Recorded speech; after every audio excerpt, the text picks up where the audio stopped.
The woman who was abducted age 12, held captive for 19 years, and gave birth to 9 children.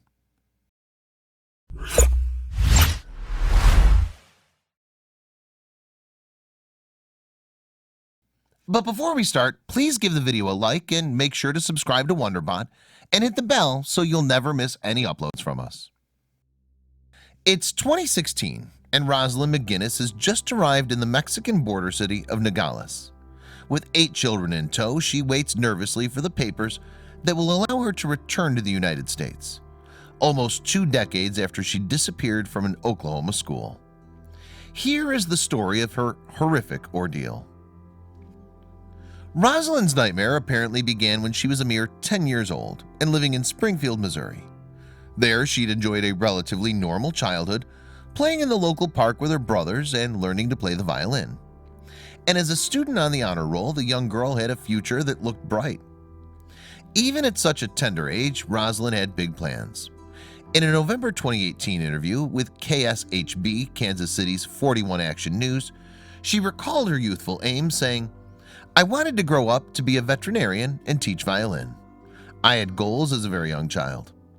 Sadly, however, her life was to play out in a different way.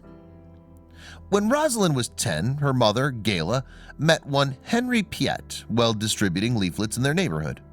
What's more, soon the pair's friendship became a romance. And yet Henry apparently had a dark side. According to Rosalind, he started to sexually abuse her, a trauma that she says remained etched in her memory to this day. "It's like life stops the moment you're sexually abused," Rosalind told 41 Action News. "You can remember every detail, everything, like where you were. The sun was shining." She said, "It's kind of hard to explain to someone who hasn't been through that, but it's like imprinted on your mind." Furthermore, Rosalind believes her mom, Gayla, was aware that Henry was abusing her and claims that she did nothing to prevent it. And it seems that things got worse when Henry later relocated the family to Wagner, Oklahoma. There, you see, the McGinnises found themselves cut off from their loved ones back in Missouri. Henry soon married Gayla too, but Rosalind says she never saw him as a father figure. "He knew exactly who to target and how to get what he wanted," she continued. "He was never a stepfather. He was a child predator who moved into my neighborhood and targeted my family." In Oklahoma, Rosalind claims the abuse continued. Then, when she was 11 years old, events reportedly took a bizarre turn. Allegedly, Henry attempted to marry his young stepdaughter, asking his son to officiate a ceremony in a van. It's also said that he subjected Gayla to at least one violent beating. By all accounts, Gayla then decided to leave her abusive husband, taking her child back to stay with a grandparent in Missouri. However, Henry apparently caught up with them there and forced them to return to Oklahoma, where they moved into a tent outside the small town of Gore. And yet, soon enough, says Rosalind, Gayla tried to escape once more. This time it seems that Gayla fled with her children to a woman's refuge, but that this still wasn't enough to keep Rosalind safe. And on January 31st, 1997, she was attending Pansy Kid Middle School in the city of Poteau, Oklahoma, when a man arrived to collect her, whisking her away from her family to begin an allegedly terrifying ordeal. With her daughter now missing, Gayla reached out to Child Search Ministries, and soon the organization had produced flyers bearing Rosalind's details, along with the heartfelt plea, "Please help find this child." The accompanying text also suggests that Henry might have played a role in the young girl's disappearance. However, Rosalind appeared to have vanished without a trace, and just prior to her 13th birthday, the searches would ultimately cease. For 19 long years, in fact, her whereabouts remained a mystery. But then in 2016, she re-emerged, saying that she'd been held against her will by Henry in Mexico during the intervening time. A shocking story then began to emerge. According to Rosalind, it was her stepfather, Henry, who had kidnapped her from school all those years ago. "I didn't know what was happening," she reported to 41 Action News. "The next thing I know, my mother's not there, my brothers are not there, and none of my family are there, and I'm by myself with this man." Rosalind said that Henry had taken her to Tulsa, Oklahoma, where he rented a hotel room. And there it's claimed he managed to convince the terrified girl that she'd been complicit in his abuse, and that she faced being sent to a mental institution if they were found. That was the last thing that made me feel helpless, she recalled. It's reported that in order to disguise Rosalind's identity, Henry forced her to wear glasses and dye her hair black. He also apparently told her that she would have to relinquish her name and instead give her the first of various aliases.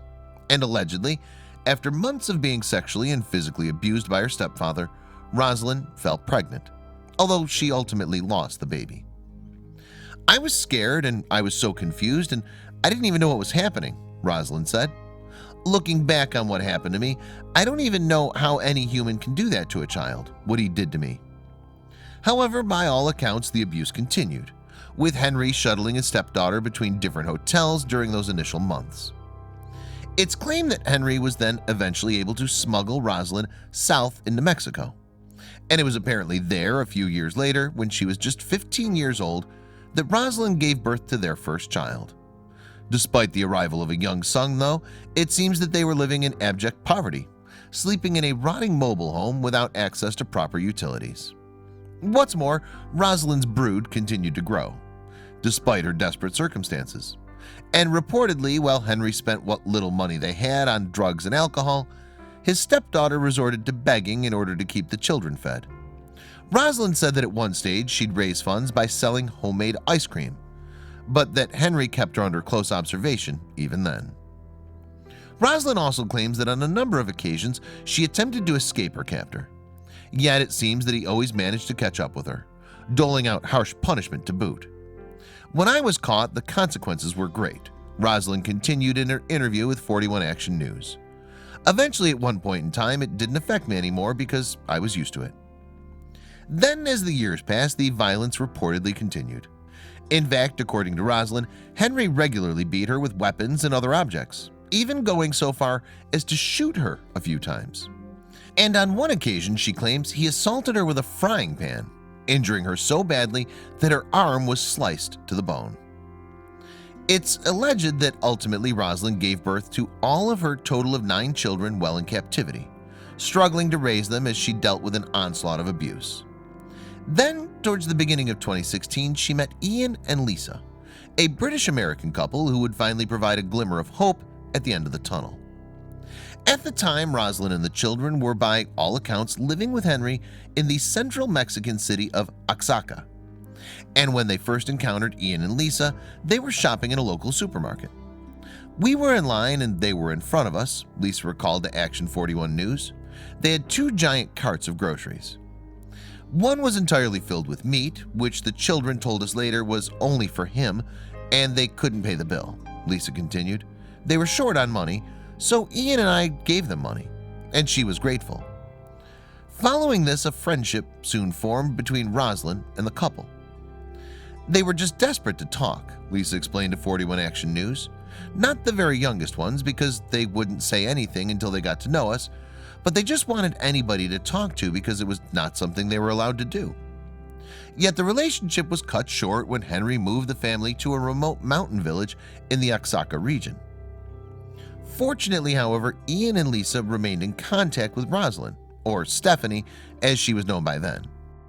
And it was during a visit to the mother's home that the British-American couple realized that something was terribly wrong. Lisa said they arrived to find the children dangling precariously off the balcony, a sign of their desperation perhaps for contact with the outside world. Inside the home, meanwhile, things went from bad to worse. There were 3 stalls, for lack of a better word, there all in a line with a raw cement floor, Lisa recalled, and they had holes in the walls for doors and windows, but no doors and windows. And on the floor of each of the cubicles were very, very thin foam exercise mats, and these were the kids' beds. You had 8 children living in 3 cubicles that were little more than walk-in closet size, Lisa continued. Then, on another visit, the couple apparently discovered one of Rosalind's daughters lying in a fetal-like posture on the floor, and all the youngsters were painfully thin. You could just feel the desperation, she said, both in the children and in her. Concerned for Rosalind and her children, Lisa and Ian continued to visit them at their remote village home. And on one occasion, it seems that Henry revealed to them that he was 62, 3 decades older than the alleged mother of his children. The couple then grew increasingly alarmed. He went home and I said, "Ian, she's 32 years old. Lisa recalled to 41 Action News. Her oldest kid would be turning, I think at that point he was going to be turning 17. And I said, "That's wrong. You take 17 away from 32, that's 15, she added. He's 62. She would have been 14 when she got pregnant. This is wrong. There's something seriously wrong." At that time, Rosalind felt ill and required surgery to take out her gallbladder. And the mother later claimed that while she was recovering in a tent following a crude operation, Henry grew violent and ordered her to do household chores. According to Rosalind, that was the moment that everything changed. "I knew that if I didn't get out of there, I'd either go insane or I'd end up dying and leaving my kids with that man," she told People in 2017.